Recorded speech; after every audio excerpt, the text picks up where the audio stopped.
These are 10 frugal habits that changed my life to help me save more money. So hi, welcome back to my channel. Whoa, channel.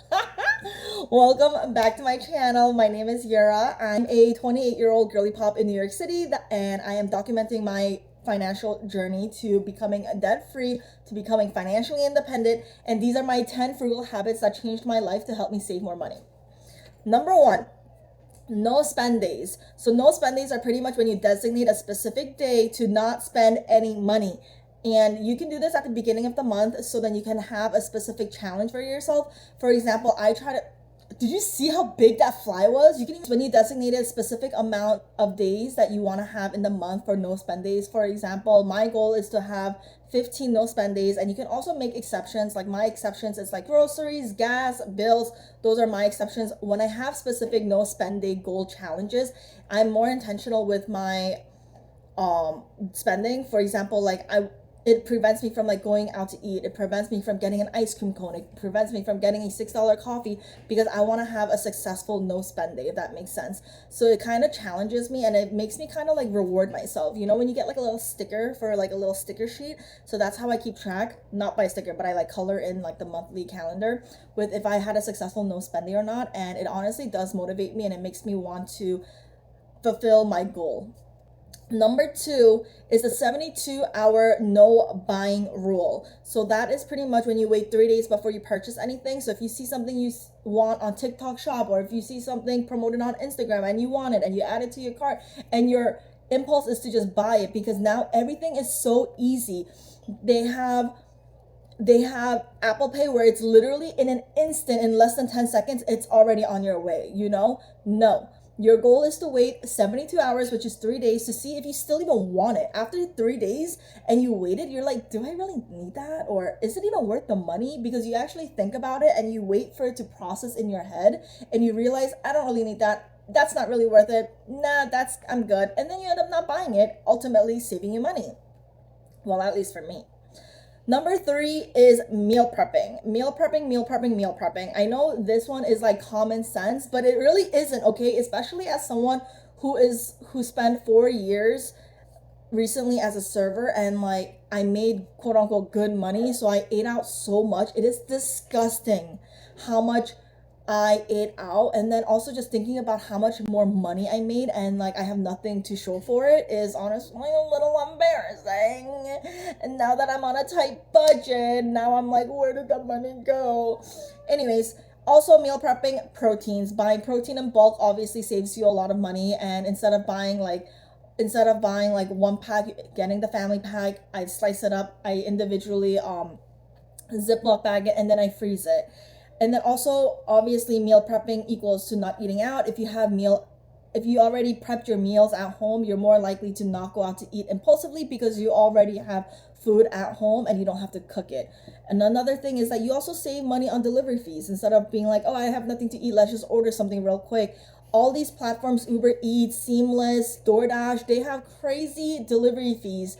And you're paying so much extra for delivery fees, for tip, for service fees. It's like, dang, my meal was $40 and now I'm paying $70. Like, how does that even, the mathing, you know? So it's not even worth it, obviously. So meal prepping does save a lot of money. And piggyback onto meal prepping and grocery shopping. Number four is intentional grocery shopping.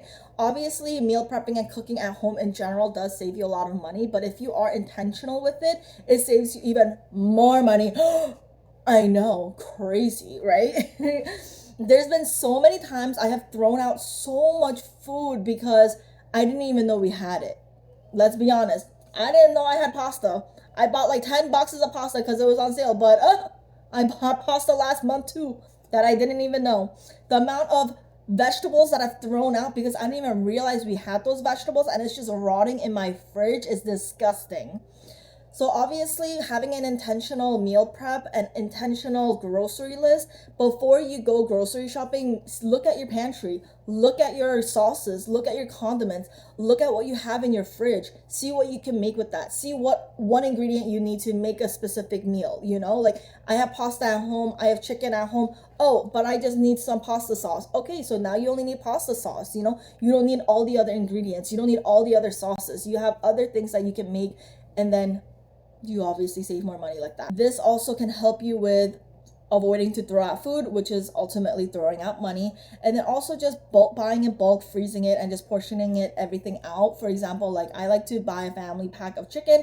I am only a family of 2. It's just me and my husband, so we don't need a huge family portion. We don't need 6 chicken breasts in one grocery shopping. So we'll slice it up, we'll freeze it, and then we'll thaw it out once a week or whenever we want to cook the night before. And then honestly, it's helped us so much with the constant grocery shopping, because I feel like part of meal prepping and part of saving money and doing all these things is just, it's so much work, you know? So even if you can stretch your grocery trips, it saves a lot, because now I don't feel like it's such a hassle, you know? I don't feel like cooking is such a hassle. I already have everything I have at home. Number 5 is quality over quantity.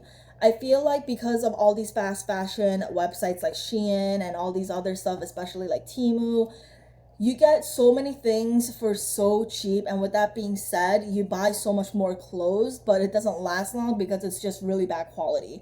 I remember when I used to buy so much stuff from Shein, because like shirts and blouses were like $10, $15. I'll buy like $100 worth of stuff and I'll have like 10 items. But then by the end of the season, not even by the end of the year, by the end of the season, it'll be like gross. It'll be worn out. It'll be ripped. It'll have like fabric sticking out. And then I end up having to throw it away. So it's like, it didn't even last me a year. After a few washes, it's done. So investing in quality pieces like a capsule wardrobe, it's going to save you money in the long run, because a shirt that would last maybe 4 months from Shein, if you get a high quality shirt instead, it'll last you maybe 5 years, you know? Number 6 is using things before you buy another one. And I feel like because of social media, everything is like, buy this, buy that, another launch, another drop, another release. It's like boom, boom, boom, boom, boom. And don't get me wrong, I want it too. That new Awala cup, cute. That new Target drop, amazing. But you don't need it. You don't need 6 Awalas in different colors. You don't need 5 Stanley cups. I don't know why all these Stanley cups, all these reusable cups, I don't know why there's a collection for it. Myself included. I don't know why I have a Starbucks cup, an Awala cup. No, I don't have an Awala cup. I want an Awala cup, but I'm not getting one because I have a Starbucks cup. I have a Stanley. I have all these other reusable water bottles that I have, and I have maybe like 10. The whole purpose is to reuse the same one I have, you know? With that being said, every time new makeup drops, a new highlighter drops, a new lip balm drops, there's no reason why we need 10 different lip balms open at the same times. There's no reason for us to have 7 different toners, 5 different moisturizers open.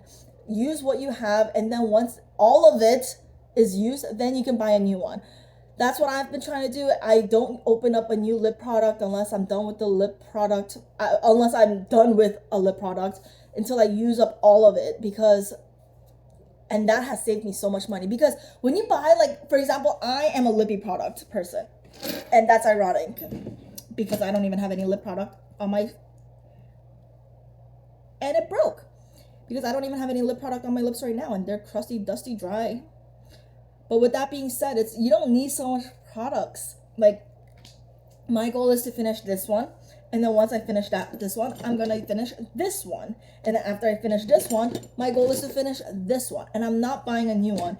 And even with simple things like a lip product where it's like, for example, $15, $20. It's just, it makes you feel good, you know? And it's only $20. But how many of those do you have? And if you look at it, and if you realize that every single item that you're looking at is money, you will really reconsider buying more and more stuff.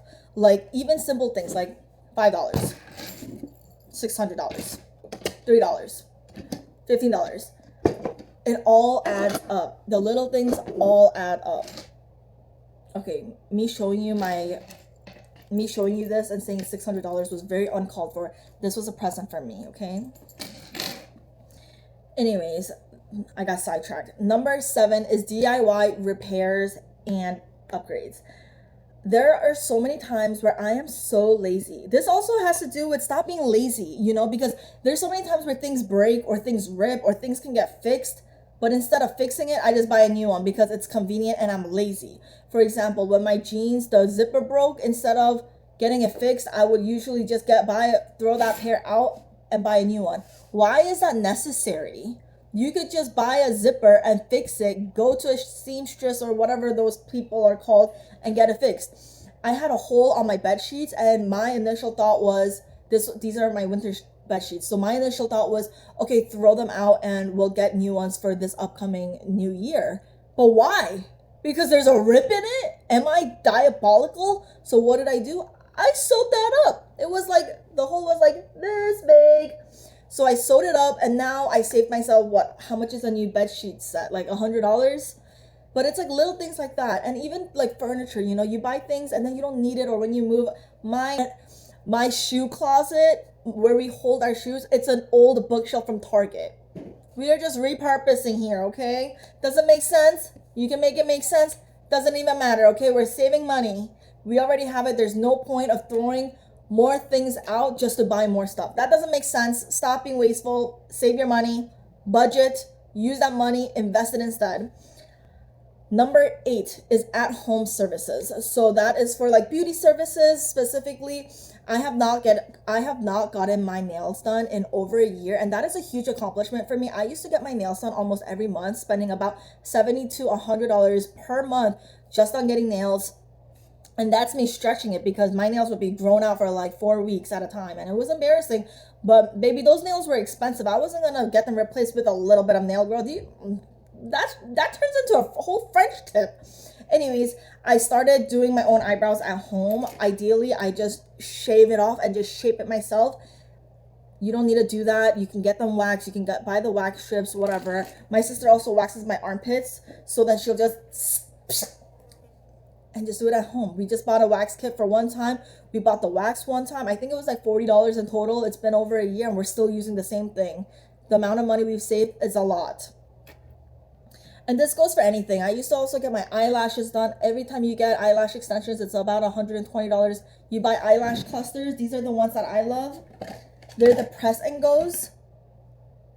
These are the clusters that I use. They're so good. I haven't used eyelashes in a while because I'm too lazy to even try anymore. But you can save so much money, obviously, just by doing it at home. And nowadays they have such good ones where, like, why are you spending more money? They even have like the semi-cured gel like sticker strips where it's like gel stickers. So you just stick it on your nails and then you cure it under a lamp and it's gel. Like, phew. Maybe I'll make a video on that. Let me know if you want a video on that, because I would love to make a video on that actually. This might be common sense, but it's just tracking your money. Tracking your money, budgeting, tracking how much you're spending, tracking how much subscriptions you are paying for, if you're even using those subscriptions that you're paying for, and just being more intentional with your money and just budgeting. You would be surprised if you actually check how much money you spend in each category each month and see, like, wow, like, I didn't realize I was spending so much money at coffee shops buying silly little drinky drinks. Like, I didn't know I was spending $200 a month. Wow, that's $200 extra that I could have had in something else. That is how much? $200. That's over $2,000 a year. Imagine $2,000 invested. Imagine $2,000 worth of stocks. Imagine $200 worth of Amazon stocks, how much that can grow in a year, things like that. Like, if you actually categorize each spending and you actually like reflect on it every month, and you're more intentional about it for the next month, you do really save a lot, and it has really changed the game for me. Number 10 is, not everyone is able to do this because not everyone works like a corporate job, but it's auto savings. I know when I used to work a corporate job, I used to just do it on the website where you do it with your payroll system, where I pretty much did auto savings. So about 10-15% of my paycheck automatically went into my high yield savings account. That way I kind of just pay myself first, and I kind of just forgot about my high yield savings account. It's separate from my checking account. For me personally, I like that because every time I look at my checking account, I don't even know how much I have in savings. That money doesn't even tempt me. I don't even know how much it is, because then I'm going to be tempted to use it, spend it, and buy other unnecessary things. So I like to keep it separately. But now, when I was a server and with my job now as a salon assistant, I can't automate my savings because I get a paycheck and I have to like scan it and stuff, so it's a little bit different. But with that being said, it's important that you pretty much pay yourself first. So before you even budget your paycheck, make sure you're saving X amount, make sure you're putting X amount. If you are, you know, like a 1099 employee, make sure you're putting taxes aside before you start spending your money, before you start budgeting and making your paycheck breakdown.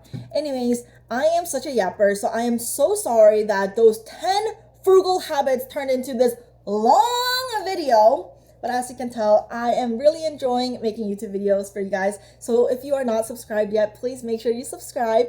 I just hit 1,000 subscribers here on YouTube. Thank you so much for that. In honor of 1,000 subscribers, I am going to be hosting a giveaway. It's not going to be on my YouTube, unfortunately, because I feel like it's a little more complicated with like getting people's information, their addresses and stuff like that. So I am going to be hosting it on my Instagram. So if you are not following, my Instagram handle is at savingallmycoins, aka we're gonna be saving all our monies in 2026. So make sure you're following me on TikTok and Instagram to stay in tune and up to date with the giveaway. I can't wait to host my first YouTube giveaway. Thank you so much for subscribing. Make sure you comment down other frugal habits that you've used and some maybe other savings tips that I can personally see, because if I missed any, let me know so I can save more money with you. Duh, don't gatekeep over here. Alrighty, bye.